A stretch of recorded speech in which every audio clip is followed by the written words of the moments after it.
They found a city of 50,000 people, with food still on the plates, tools still in hand, and not a single body, not one. And no one on Earth knows where they went. 50,000 lives, vanished into thin air. Welcome to the greatest mystery in human history. Scientists have studied this for over a century. They have no answer. What you're about to see might explain everything, or nothing. Patterns that shouldn't exist, whispers in a language that predates our understanding. Pay close attention to these symbols. The halls of power are silent. No signs of struggle, no signs of life. They were warned. We have the documents to prove it. 5 theories exist. 4 of them are terrifying. One of them, history books refuse to print. Stay with me until the end. Because the clock isn't just ticking for them, it's ticking for us. The vanishing civilization. Let's dig into the evidence. To understand the loss, you have to understand the height. This wasn't a primitive settlement. This was a sophisticated global superpower. An empire that stretched across continents, connecting the world through trade and technology that shouldn't have existed for thousands of years. They were masters of the earth. Their cities were designed with a precision that rivals our own modern urban planning. In fact, they had running water and complex sewer systems before Rome even had a name. They were 2,000 years ahead of their time. They traded silk, spices, and metals across oceans. Their influence was felt in every corner of the known world, from the mountains to the sea. They were a thriving hub of culture and wealth, a beacon of light in a dark age, until the silence fell without warning. One frame, one moment. The thriving heartbeat of a nation simply stops. No warnings, no gradual decline, just off. It's as if someone flipped a switch. In the morning, a superpower. By sunset, a ghost town. And the reality is more disturbing than any fiction. When archaeologists first breached the walls, they expected a tomb.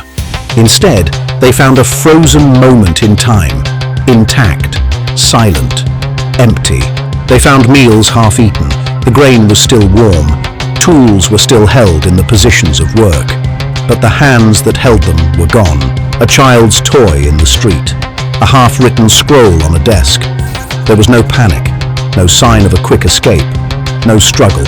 It looked as if 50,000 people had simply walked away, all at once, leaving behind everything they had built over centuries. 50,000 people. Where do you go? How do you move an entire city's worth of humans without a single witness? No tracks, no sightings, no records. It's as if they stepped off the map. This is where the theories begin to get dark. Theory 1. The climate collapse. A sudden, impossible drought that turned a paradise into a furnace overnight. The standard explanation. Historians point to the environmental records. They say the water ran dry and the people had no choice but to find a new home. But there's a problem. The math doesn't add up. If it was a drought, you take your gold. You take your valuables to trade for water in the next city. You take your life savings. They left it all. Hoards of gold, stacks of precious metals, sitting right where they were stored. Why did they leave their wealth behind? Theory 1 fails. Theory 2. The invasion.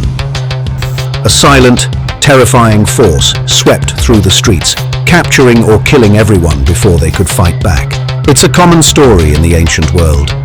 But look closer at the ruins. There are no scorch marks on the stone, no broken gates, no siege engines. There are no weapons found in the streets, no blood in the soil, no signs of a fight. 50,000 people didn't die for their city. They simply walked away into the silence. Whatever arrived at the gate that day didn't need to use force. They were expected. Theory 3. Internal collapse. A civil war or a religious schism that tore the city apart from the inside. This is the one historians prefer. They argue that the strain of their own sophistication broke them, that they turned on each other and abandoned the dream.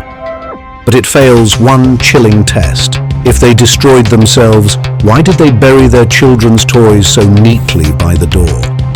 This wasn't chaos. This was a riot. This was preparation. Everything was in its place, organized, methodical. It looks like a city that was closing down for the season and never reopened. Theory 3.